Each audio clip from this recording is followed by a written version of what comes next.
हरिओम। आज मैं आपको जिस आसन के बारे में बताने जा रही हूँ वह है शलभासन, जिसे लोकस्ट पोज भी कहा जाता है। इसको करने से पहले हम इसकी कॉन्ट्राइंडिकेशंस पे जाएंगे कि किन लोगों को यह आसन नहीं करना चाहिए। जिन्हें लोअर एब्डोमेन, जिनका नाजुक होता है, या लोअर एब्डोमेन से संबंधित कोई भी परेशानी हो, जैसे कि हर्निया हो या फिर अपेंडिसाइटिस हो, इस तरह के लोगों को यह आसन करने से बचना चाहिए या फिर किसी कुशल योग गुरु के मार्गदर्शन में करना चाहिए।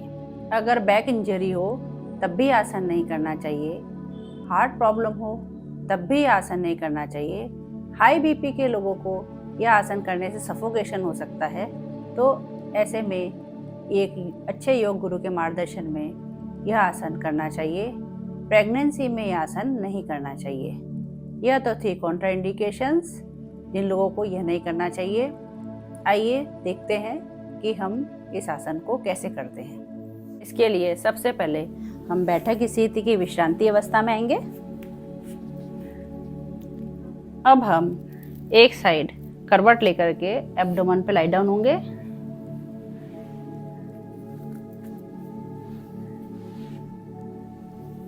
ये है हमारी मकर आसन की विश्रांति अवस्था। Heels inside, toes outside, palm facing ceiling, cheek on the floor। अब हम करने जा रहे हैं अर्धशलभासन। अर्धशलभासन जो है वो बिगनर के लिए होता है, क्योंकि वह दोनों एक साथ पैर नहीं उठा पाते, तो उनको हम स्टार्टिंग में एक एक पैर उठा करके करवाते हैं। For that, join your legs, hands beside your body and chin on the floor। अब हम अपने दोनों हाथों को यानी पाम्स को अपने थाइस के नीचे रखेंगे और सबसे पहले हम अपना राइट लेग अपनी कैपेसिटी के अकॉर्डिंग ऊपर उठाएंगे।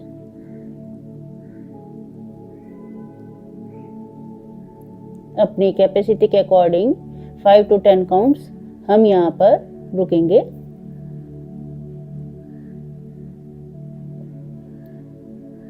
अब धीरे धीरे करके हम फिर से अपना राइट लेग नीचे रखेंगे। अब हम लेफ्ट लेग को धीरे धीरे करके अपनी कैपेसिटी के अकॉर्डिंग ऊपर उठाएंगे।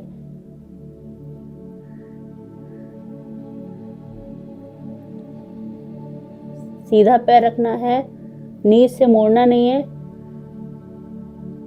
और ब्रीदिंग कंटिन्यूस।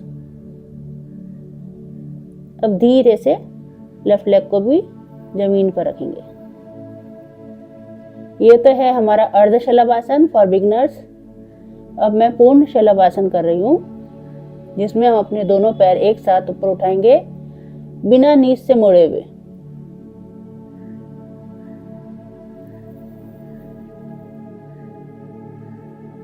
चिन फ्लोर पर ही रहेगा, पैर घुटनों से मुड़ने नहीं चाहिए। Breathing continuous, eyes close. अपनी कैपेसिटी के अकॉर्डिंग 5 to 10 काउंट्स यहाँ रुकेंगे। अब धीरे धीरे करके दोनों पैरों को जमीन पे रखेंगे। अब दोनों हाथों को थाइस से बाहर निकालेंगे और फिर मकर आसन की विश्रांति अवस्था, दोनों लेग्स को apart, heels inside, toes outside, palm facing ceiling, cheek on the floor। आसन में आए हुए स्ट्रेच को हम महसूस करेंगे। ये तो था शलभासन। अब हम जानेंगे कि इसको करते समय हमें क्या क्या सावधानी रखनी चाहिए, यानी कि क्या गलती नहीं करनी चाहिए, जिससे हमें शलभासन का पूरा लाभ मिल सके। सबसे पहले तो जब हम ये शलभासन करते हैं तो हमारा चिन जो है वो फ्लोर पर ही रहना चाहिए। चिन, कई बार ऐसा होता है जब हम पैर भी उठाते हैं तो हमारा चिन भी उसके साथ फ्लोर से ऊपर उठ जाता है, वो चीज़ नहीं करनी है। इसके अलावा हमारी आदत होती है कि हम अंतिम स्थिति में अपनी सांस रोक के बैठ जाते हैं। हमारी ब्रीदिंग कंटिन्यूस रहनी चाहिए और हमारी प्रवृत्ति होती है कि हम पैर को ज़्यादा ऊंचा उठाने के लिए कई बार हम उसको नीज से मोड़ देते हैं। तो हमें अपनी कैपेसिटी के अकॉर्डिंग जितना भी उठाना है, बट हमें नीज से मोड़ करके हमें अपने को फॉल्स सेटिस्फेक्शन नहीं देना है। और जो हम जब उठाते हैं अपने पैर को, तो हम पंजे को कई बार ऐसे बिल्कुल खींच के रख लेते हैं, उसकी वजह से क्रैम्प आने का चांस रहता है। तो अपने पंजे को खींचना नहीं है, हमारे पैर को ज़रूर उठाना है, बट हमारे पैर के पंजे को उसमें अननेसेसरी उसको खिंचाव नहीं करना है। यह आसन गठिया रोग और साइटिका के पेशेंट्स के लिए बहुत ही लाभदायक है।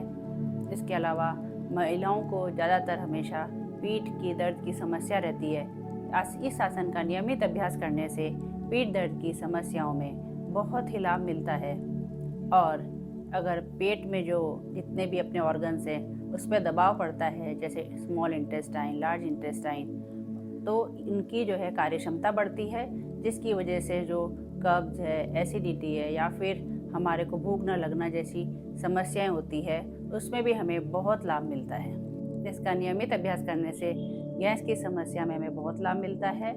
और विशेषकर हमारे जो हिप्स हैं और बैकबोन की मसल्स बहुत स्ट्रांग हो जाती है। इसलिए हमें इसका नियमित अभ्यास करना चाहिए और हमारे जितना फ़ायदा हो सके इसका लाभ उठाना चाहिए। धन्यवाद।